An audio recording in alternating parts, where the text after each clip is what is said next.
करता है।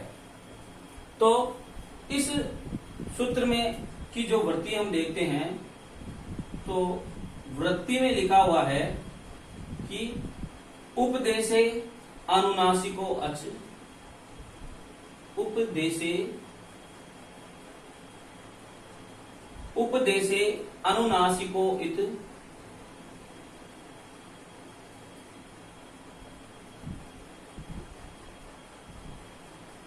उपदेशे अनुनासिको अच,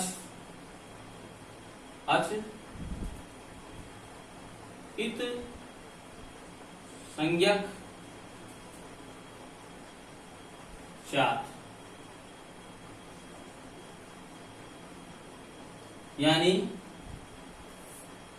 जो उपदेश अवस्था में जो अनुनासिक इत होता है और अनुनासिक अच है, उस अनुनासिक अच की इत संज्ञा होती है। तो अब हमने पहले ही पढ़ा था कि उपदेश क्या होता है।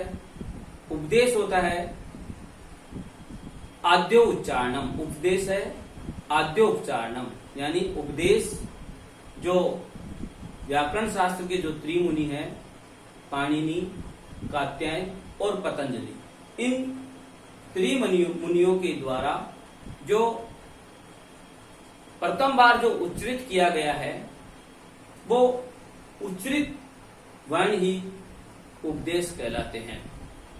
तो इस प्रकार से उपदेश से अनुनासिक अच यानी अच, तो अच यानी स्वरों की, अनुनासिक स्वरों की, उपदेश ऐसे स्वर, ऐसे अनुनासिक स्वर जो उपदेश अवस्था में कहे गए हो, तो उन स्वरों की इत संज्ञा यह करता है।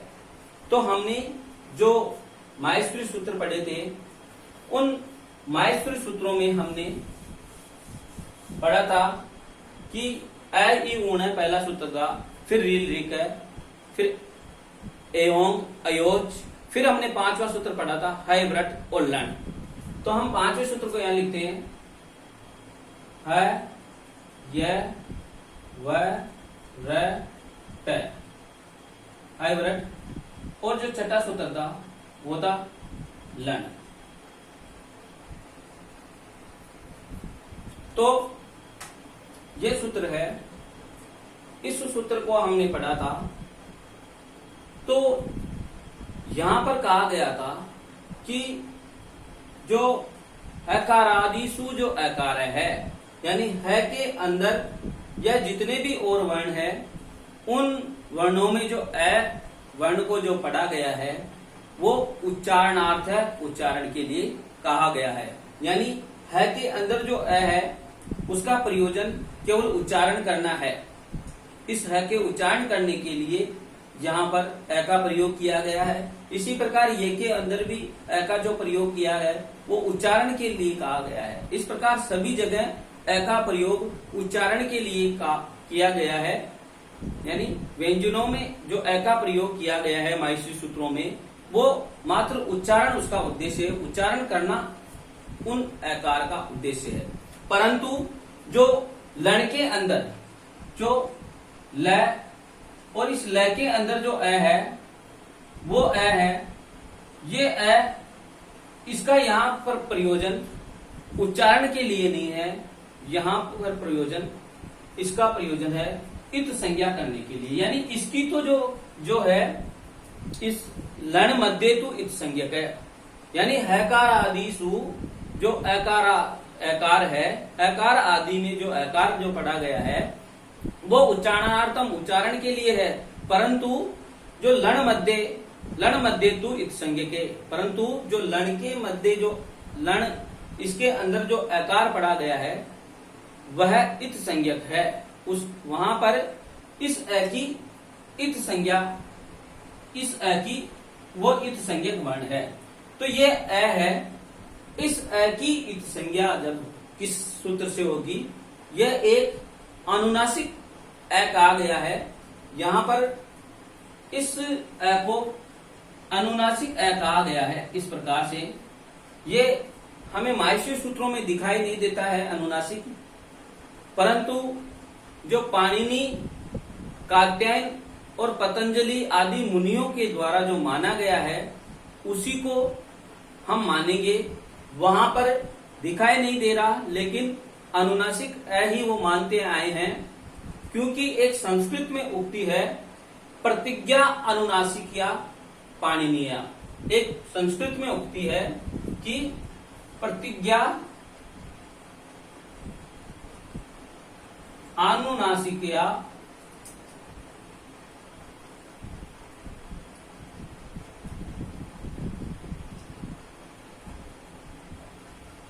पाणिनीया।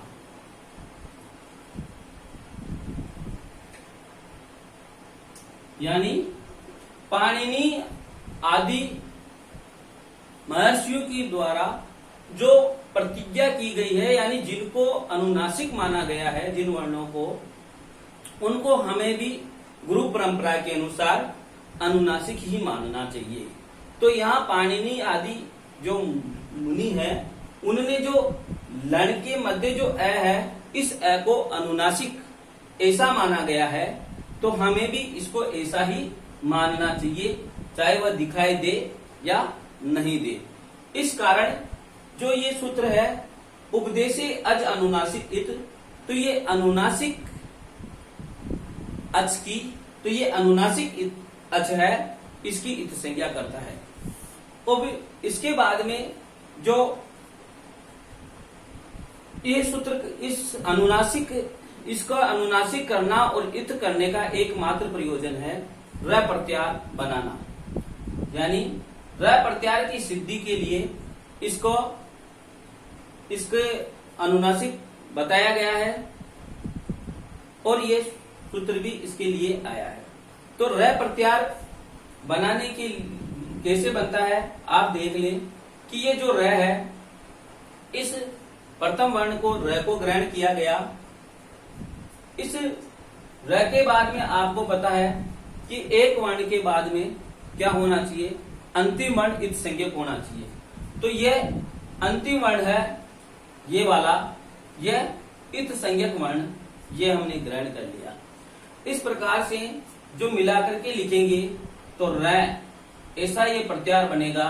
इसमें र, एक ये और ल, क्योंकि ये अ है, यहां का ही ग्रहण हुआ है, तो इस प्रकार से दो वर्णों का ग्रहण हो जाएगा, र और ल। इन दो वर्णों का र प्रत्यार के अंतर्गत ग्रहण हो जाएगा। यदि हम इस प्रकार से न लिख करके कहीं पर ये भी ऐसे भी लिखा जाए र, तो भी इन्हीं दो वर्णों का ग्रहण होगा, कि तो भी हम इस र प्रत्यार में दो ही वर्णों का ग्रहण होगा। इस प्रकार से आपके यहां तक आपके समझ में आ गया होगा कि र प्रत्यार में कौन कौन से वर्ण आते हैं। दो वर्ण आते हैं, र और ल। तो अब जो हमारा जो ये सूत्र है ऊपर, उसका पूरा अर्थ आपके समझ में आ जाएगा कि जो री है, 30 प्रकार का जो री कहा गया है, री के स्थान पर यदि अण आदेश हमें करना है, अण का मतलब अ, ई और उ, इन तीनों को अण कहते हैं। यानी री के स्थान पर इन तीनों में से कोई आदेश यदि होता है, तो ये अण र पर है, यानी र को, र और ल, इन दोनों वर्णों को लेकर ही आएगा। यानी इन तीनों वर्णों के बाद में र या ल, इस वर्ण का प्रयोग करना ही होगा।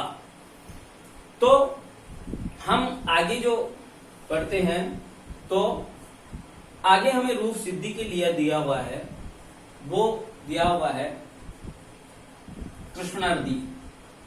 इस प्रकार से दिया हुआ है कृष्णार्धी।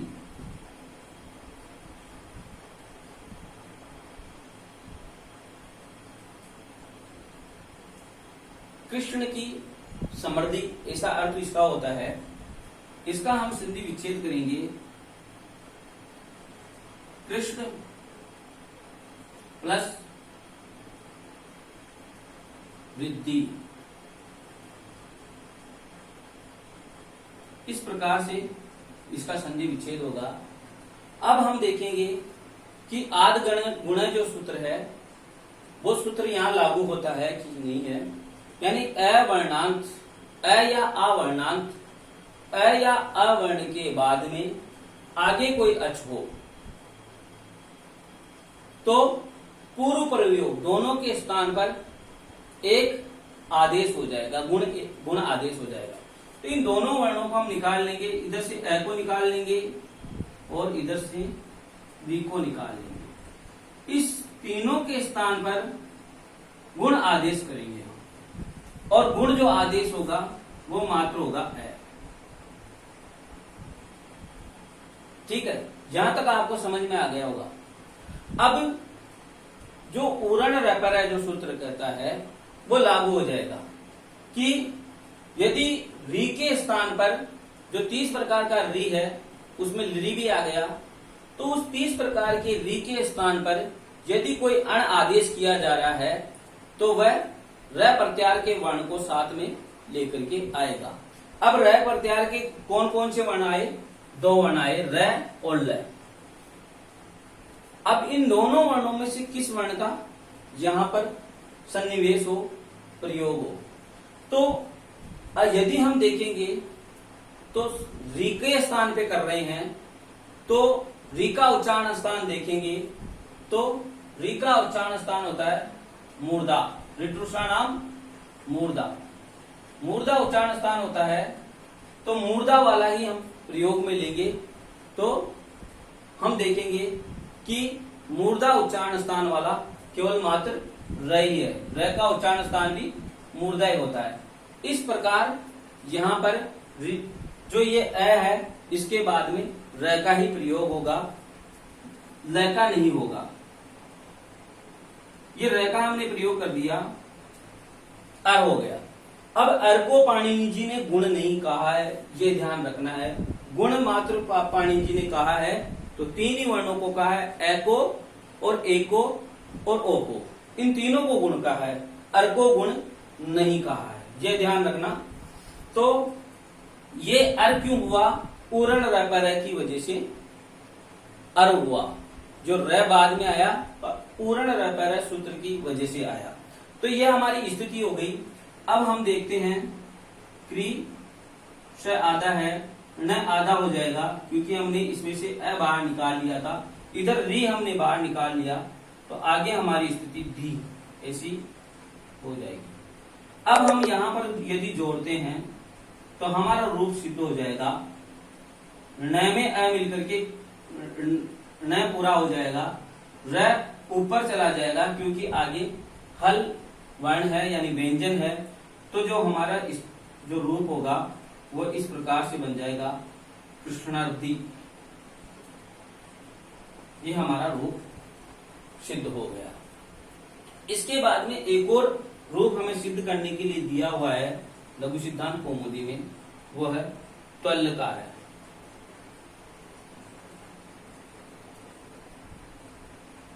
इसका हम संधि विच्छेद करेंगे तो तव लृकार है।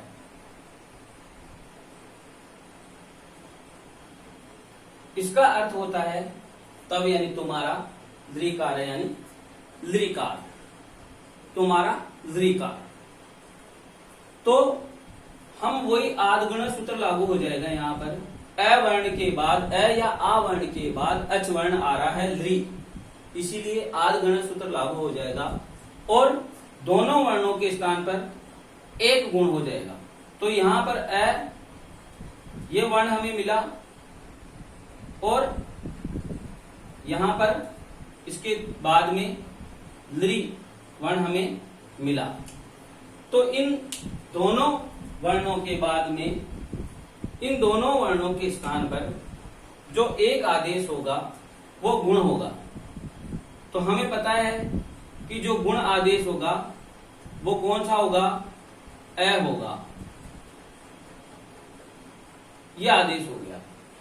परंतु उरण रैपर सूत्र कहता है कि री 30 प्रकार का जो री है उसके स्थान पे यदि कोई अण आदेश होता है तो वह र पर होना चाहिए, यानी र प्रत्यार के वर्ण उसमें जुड़ेंगे। तो यहां पर जो र प्रत्याहार के 2 वर्ण हैं र और ल, तो उसको कौन सा जोड़ा जाएगा वापस?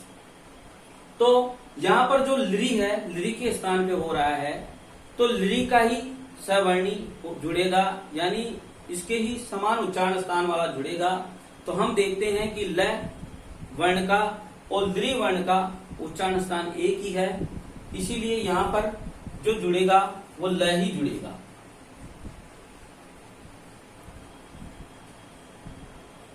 दोनों का उच्चारण स्थान दंत है, लृ तुलसा नाम दंत है, तो ल ही जुड़ेगा। और इस अल को भी पाणिनि जी ने गुण नहीं कहा है। पाणिनि जी ने मात्र अ, ए, ओ इनको ही गुण कहा है। अल और अर दोनों को गुण नहीं कहा है, ये ध्यान रखने योग्य बात है। तो यहां पर त के बाद में वह आधा ही रहेगा, क्योंकि अ हमने बाहर निकाल लिया था, इधर लृ अब हमने बाहर निकाल लिया था, बाद में बचा कार विसर्ग। हम जोड़ेंगे तो तय वह में अ मिलकर के पूरा हो जाएगा वह, तो ल आधा ही रहेगा क्योंकि आगे व्यंजन वर्ण है, और आगे जो है इसे का ऐसा उतार देंगे, तो हमारा जो रूप है वह बन करके सिद्ध हो गया है कि त्वलकार इति सिद्धम। इस प्रकार से जो गुण संधि थे, इसके 4-5 जो सूत्र हमने पढ़े हैं, वो मैं समझता हूं कि आपके निश्चित रूप से समझ में आ गए होंगे। यदि आपको मेरा वीडियो अच्छा लगा हो तो इसको लाइक करें, शेयर करें और मेरे चैनल को सब्सक्राइब करें। धन्यवाद।